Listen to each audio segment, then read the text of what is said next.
Welcome to the Creek Road Baptist Pulpit. These weekly podcasts feature expository messages delivered to edify the soul.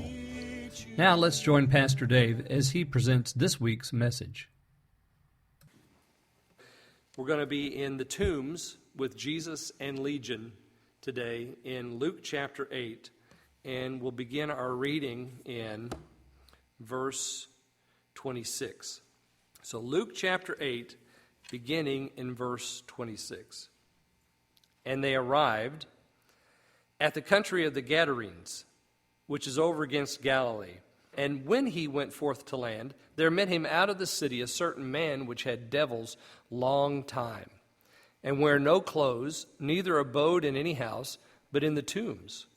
When he saw Jesus, he cried out and fell down before him, and with a loud voice said, What have I to do with thee, Jesus, thou Son of God Most High? I beseech thee, torment me not. For he had commanded the unclean spirit to come out of the man, for oftentimes it had caught him. And he was kept bound with chains and in fetters, and he brake the bands, and was driven of the devil into the wilderness. Jesus asked him, saying, What is thy name? And he said, Legion, because many devils were entered into him. And they besought him that he would not command them to go out into the deep. And there was there an herd of many swine feeding on the mountain. And they besought him that he would suffer them to enter into them.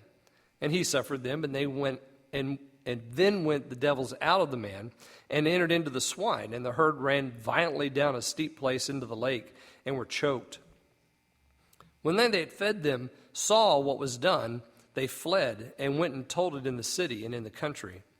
Then they went out to see what was done, and came to Jesus, and found the man, out of whom the devils were departed, sitting at the feet of Jesus, clothed, and in his right mind. And they were afraid. They also which saw it told them by what means he was possessed of the devils was healed. Then the whole multitude of the country of the Gadarenes round about besought him to depart from them, for they were taken with great fear. And he went up into the ship and returned back again. Now the man out of whom the devils were departed besought him that he might be with him. But Jesus sent him away, saying, Return to thine own house, and show how great things God hath done unto thee. And he went his way and published throughout the whole city how great things Jesus had done unto him. Verse 26, let's go back to the beginning of the passage. And they arrived at the country of the Gadarenes. Gadara was a city on the east side of the Lake of Galilee. Actually, it didn't sit on the lake. It was further to the east. It was about 6 miles east of there. And it was a providential capital of the Romans. So this is Galilee of the Gentiles, and so this definitely was a Gentile city. Probably, as Rome did with Sepphoris, this is probably another one of those places where they just came in and cut out of whole cloth a brand new city.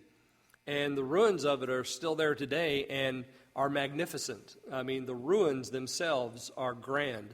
So you can imagine if the ruins are grand, what a city it would have been. Quite a place. So it was east of, if you think of a map of Palestine, and you've got the sea on this side, the Mediterranean. You have Galilee, the little lake of Galilee at the top with Jordan running down.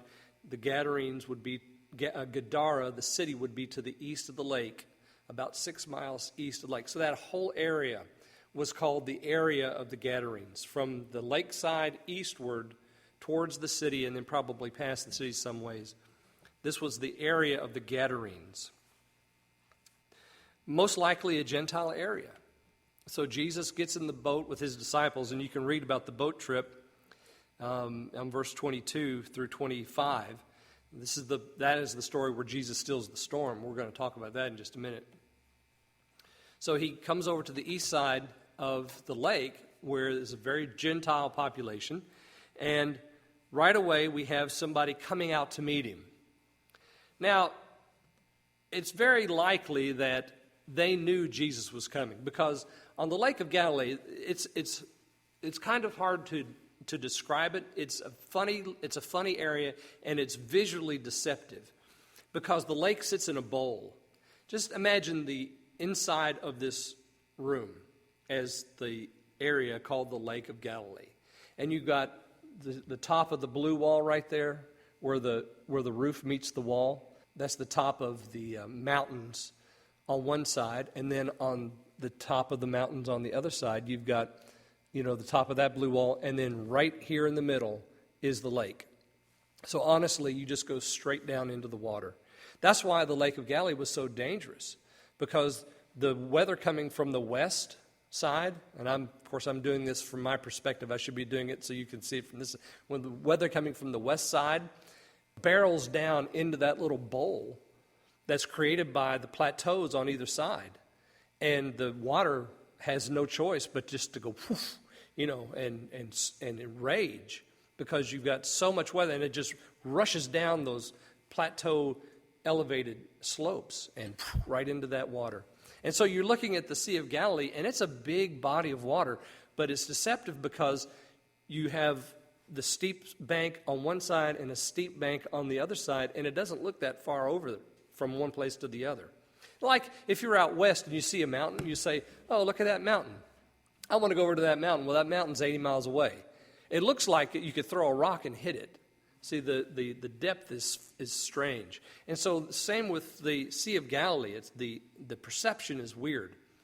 So Jesus gets in the boat on the west side and travels to the east side of the lake, which is that Gentile area. And the very first person to come and meet him is not a leading person of the city, because they would have known he was coming, because they could see. They could see down into the lake and see Jesus and his entourage coming over. And they would have known who it was. They would have been keeping track of him, or not. They would have seen the master coming. Somebody would have alerted someone in that area, Jesus, the rabbi, is coming with his disciples. Somebody would have known that he was coming. But guess who's the first one to meet him? The demon-possessed man. And we don't have any record of anybody else coming out to see Jesus. I am certain they knew that he was there. But the only one to meet him is Legion. And he, of course, if you read Mark's account, we have this account also in Matthew and in Mark. In Mark's account, he comes out of the tombs. Here in Luke, he comes out of the city. But he is immediately there. He rushes down to Jesus, just like the winds as they would rush down those steep plateaued hills into the water. This man rushes down as Jesus steps out of the boat. Can't you see the scene? The disciples pull the boat up to shore, and probably Peter or John or one of them get out, and they jump in the water and they grab the bow of that ship and they pull it forward so that Jesus doesn't have to get out into the wet. And then they help him out. And as soon as Jesus steps down onto the land, there he is. And in all his craziness, and as all his insanity, and all of his rage, there is the man we know as Legion. So, let's think about the man for a minute. Number one, Luke tells us that, the first number one with the star by it is, he's there to meet Jesus. Just keep that in the back of your mind, okay? All right, our number one is, this man has no clothes on. No clothes. He is naked. He is not a stitch on him. No shoes.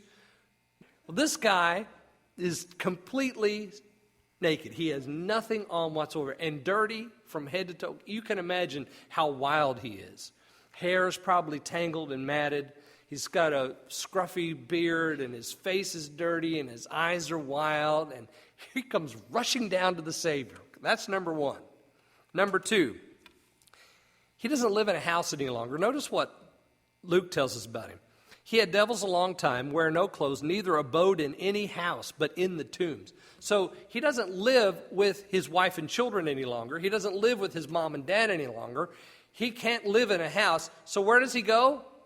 He goes to the dead people place. He goes to the tombs. That's not right. You don't live in tombs.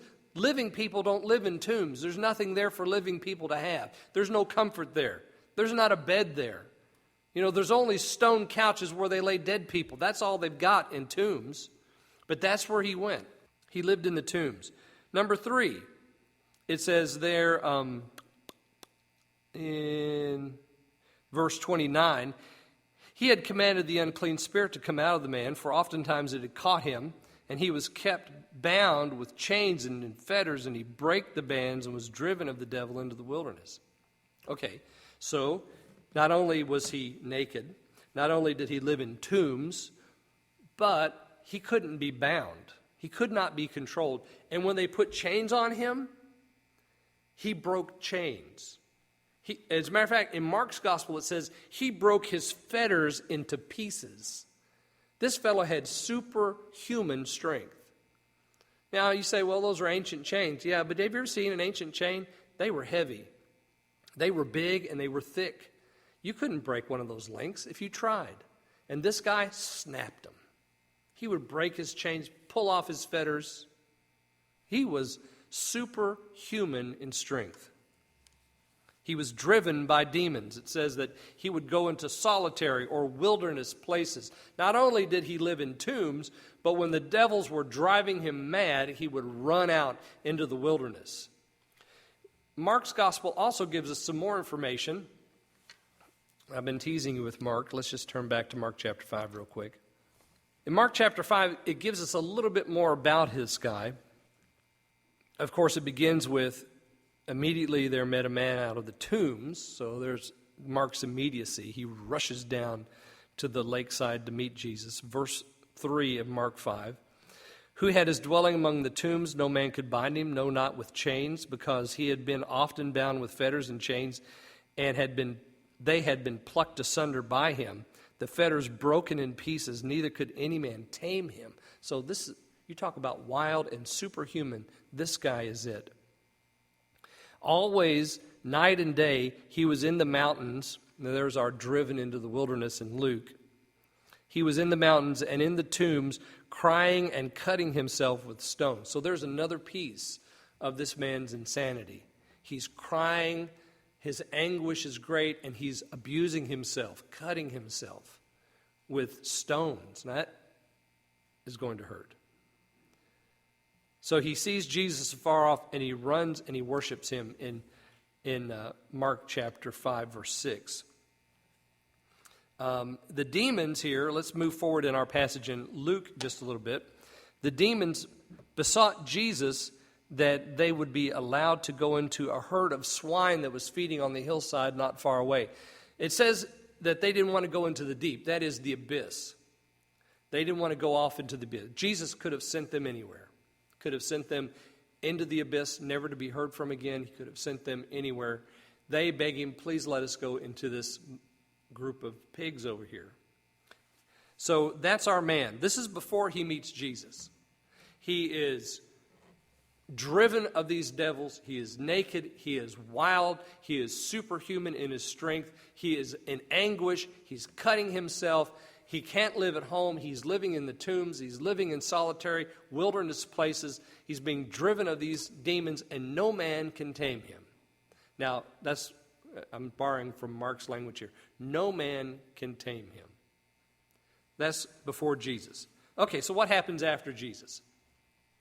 Number one, he's sitting at Jesus' feet. Notice verse 35.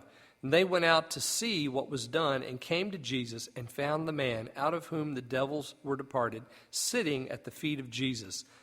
That's number one. Number two, he's clothed. Notice that. So that's a reversal of his condition. And in his right mind. He's no longer wild. He's no longer driven of devils because they're gone. He's no longer crying, as Mark tells us, or cutting himself with stones. He's in his right mind. He no longer wants to live with the dead. Now, he's sitting and clothed and in his right mind. And we'll get to the next statement here in just a minute. But notice that when the people send Jesus away, the man, verse 38, out of whom the devils were departed, besought him that he might be with him. So he is in his right mind, isn't he? Yeah. So the guy before Jesus was crazy. He was naked. He was running in the tombs. He was living there. He was in the wilderness places. He was unbound. No man could tame him. All of that. Now, he just wants to go with Jesus. Can I go with you? Just a simple request. Jesus, can I go with you? I don't want to stay here. So he's sitting at Jesus' feet, clothed in his right